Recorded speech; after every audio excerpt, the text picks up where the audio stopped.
नमस्कार दोस्तों, मैं सैल सर स्वागत करता हूं आप सभी का सैल लॉ एकेडमी में। साथियों, आज का जो हमारा टॉपिक है वो संयुक्त दायित्व यानी जॉइंट लायबिलिटी है। जॉइंट लायबिलिटी में ये होता है ऑफेंस कोई और करता है, सज़ा किसी और की मिल रही है, या सारे लोग मिलके ऑफेंस कर रहे हैं और सबको सजाएं मिल रही है। यानी करे कोई और भरे कोई और, करे कोई और भरे कोई और। आर वर्सेस क्रूज के मामले में 1839 में यह सिद्धांत पहली बार लागू किया गया। आइए केस के माध्यम से समझते हैं चीज़ों को। मकसूदन व अन्य वर्सेस उत्तर प्रदेश राज्य के मामले में क्या होता है, इसमें कई सारे लोग परिचित के थे, रिलेशन में थे। वो एक आदमी को मारने के लिए गए थे। उसी में से एक आदमी बोला मारो मारो, और सब ने मिलके उस आदमी को मार दिया। सबने मिलकर क्या कर दिया, उस आदमी को मार डाला। यहाँ सबकी लाइबिल बनते ही है, जितनी इसकी बनेगी, इसकी बनेगी, उसकी बनेगी, सबकी जितनी एक एक के आदमी की जितनी बनेगी उतनी सबकी बनेगी लाइबिल। सब उतने ही जिम्मेदार होंगे जितना कि एक व्यक्ति जिम्मेदार होगा। कोई एक लाठी मारा होगा, कोई 10 लाठी मारा होगा, कोई कितना भी मारा होगा। यहाँ पे सबकी जिम्मेदारी उतनी ही बन रही है जितनी एक की बनती है। आइए दूसरे केस के माध्यम से समझते हैं और डिटेल में समझते हैं।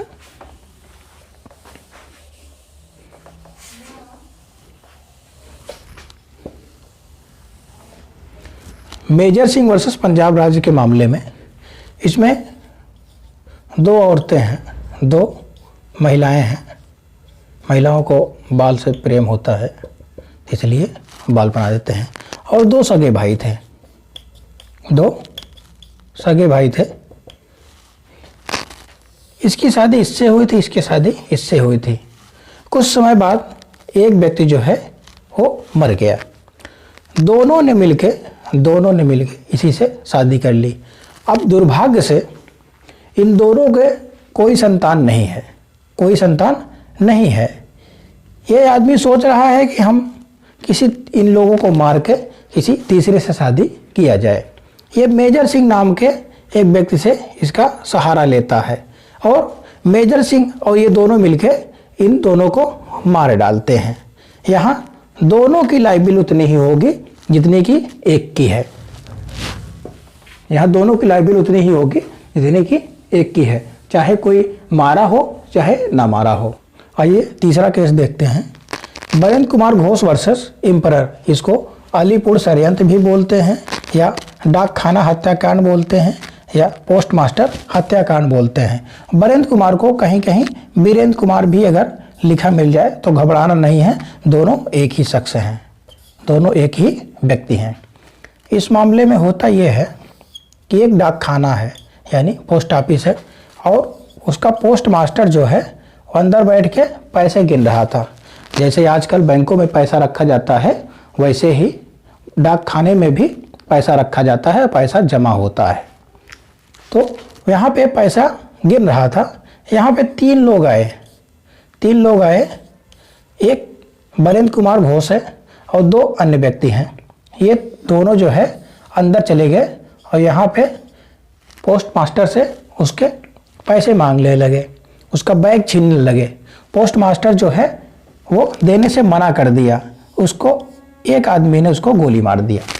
और यहीं पीछे के दरवाजे से क्या कर रहे हैं, भाग गए हैं, पीछे के दरवाजे से भाग गए हैं। जब बरेंद्र कुमार घोष को इसकी जानकारी हुई कि गोली चल गई है तो ये भी भाग गया, ये भी भाग रहा था।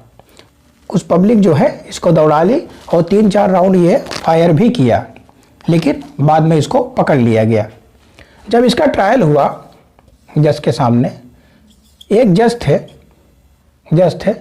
समनर, कहीं कहीं पे सुमनर भी आता है। अगर सुमनर आए तो घबराना नहीं है, दोनों एक ही चीज़ है।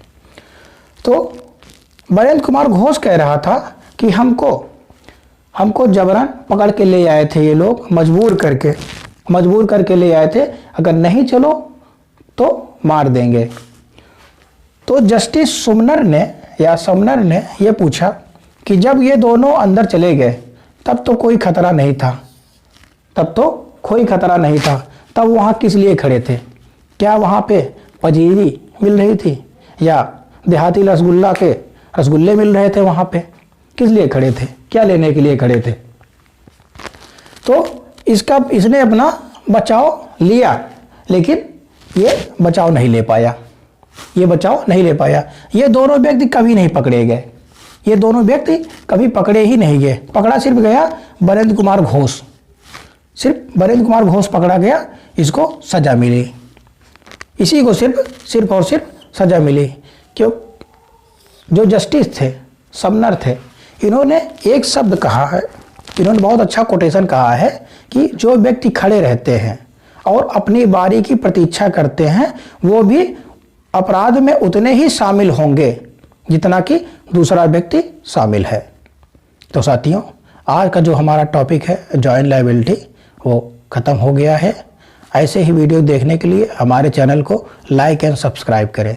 Thank you.